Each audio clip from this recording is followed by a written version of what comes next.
In today's video, I'm going to teach you how to get API key HubSpot. First, a quick note before we start. HubSpot no longer uses the old API key method. Instead, you'll generate an access token from a private app.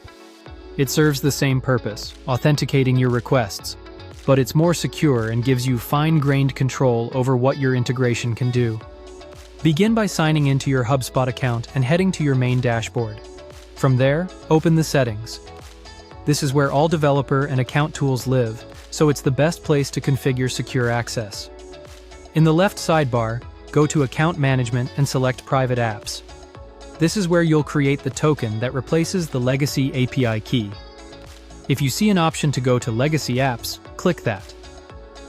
Next, choose Create Legacy App. Don't let the term legacy confuse you here.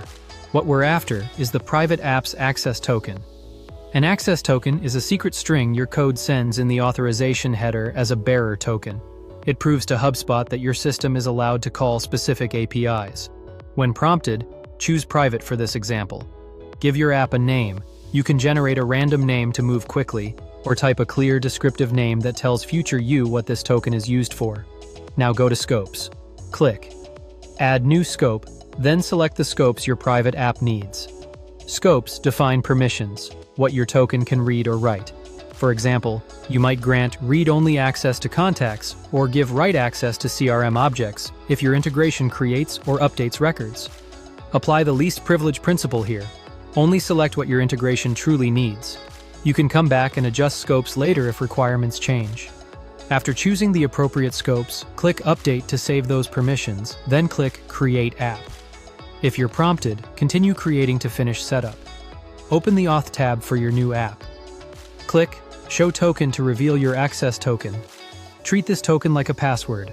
Only share it with people you trust. Never commit it to public repositories, and avoid placing it directly in client-side code. Use environment variables or a secure secret manager, and rotate the token immediately if you suspect it was exposed. Finally, click Copy to place the token on your clipboard. You're all set. Use it in your API requests by adding an authorization header with the value bearer followed by the token. Thanks for watching, and subscribe for more.